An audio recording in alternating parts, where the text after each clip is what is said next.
Hey everyone, Mike Revollo here alongside the Rapids legend Drew Moor, and we are here to talk about SuperDraft as we are getting ready for the 2025 SuperDraft coming up. And of course, Drew, this is an event that is important for this club because of some of the talent sometimes that you can pick out from the SuperDraft. You being one of those players back in the day who made his way through the SuperDraft, only won 2 MLS Cups, just to speak to that. So in terms of the value of the SuperDraft, there's plenty there. But let me give you guys a little bit of a lay of the land, if you will, in terms of what we're looking at as the Colorado Rapids going into the 2025 SuperDraft. So in the first round, we're going to have 3 picks. The second round, 1 pick.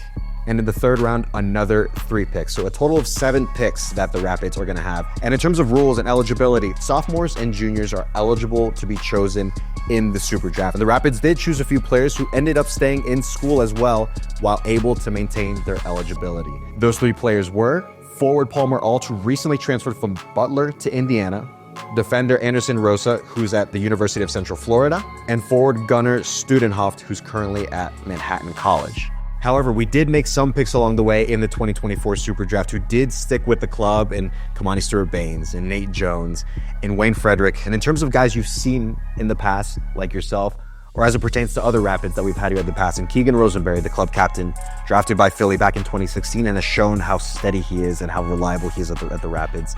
Ian Murphy at Cincinnati, who we just acquired from Cincinnati. Calvin Harris, a forward for us here that has contributed tremendously in 2024. So can you speak a little bit more to that in terms of like just how important it really is for the club?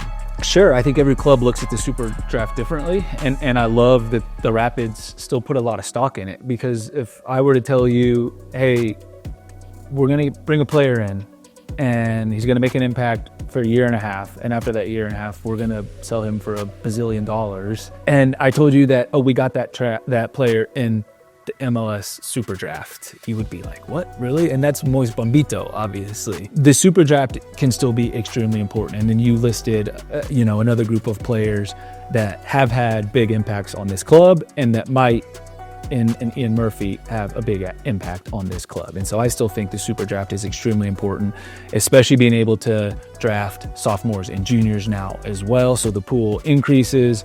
Having 7 draft picks in this draft is awesome, especially 3 first-round draft picks. I'm excited for this SuperDraft. I think everybody here at the Rapids should be, and the fans should as well, because these players can make an impact, and we've seen that in the past year at this club. And I mentioned it earlier at the top that you yourself, Drew Moor, back in 2005, way back when, that you went to the SuperDraft. You certainly were. 2005, that you were drafted by FC Dallas, and eventually you make your way here to the Rapids. But initially, what's that moment like for a player who, I'd imagine you dream of this moment just to even have the chance to be drafted by an MLS team. So you having gone through that experience, what's it like to be able to go through that experience with the prospect of being able to join an MLS team? Just an amazing experience. And it is just a chance. It's just an opportunity, right? These players don't get drafted and they're immediately in the squad or signing first team contracts. And you want to go and prove yourself not just to that team, but every other team.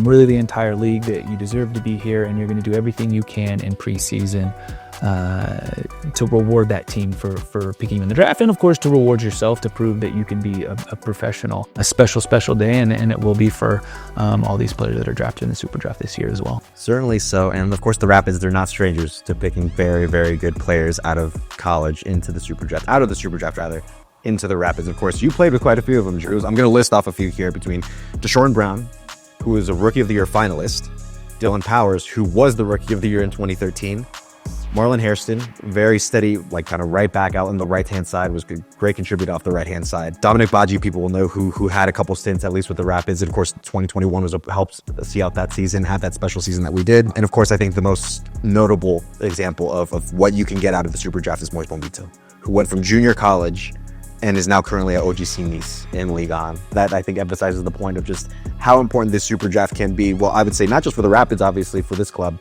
but for anyone in the league who can kind of recognize some of the talent that maybe it takes a little time to develop. You're not going to be an Adam Beaudry, Cole Bassett, Sam Vines, who's going to sign a deal from the academy into the first team from the get-go, but that does not mean that there is not value, I think, in the SuperDraft. All right, well, there we go, Drew. That's it. All that's left now is to tune in to the 2025 SuperDraft, which is happening Friday, December 20th. Make sure you tune into the Colorado Rapids social channels starting at noon Mountain Time to see all the activity that the Rapids will be having throughout the Super Draft. And of course, we'll wait and see what talent will come from the Super Draft going into 2025.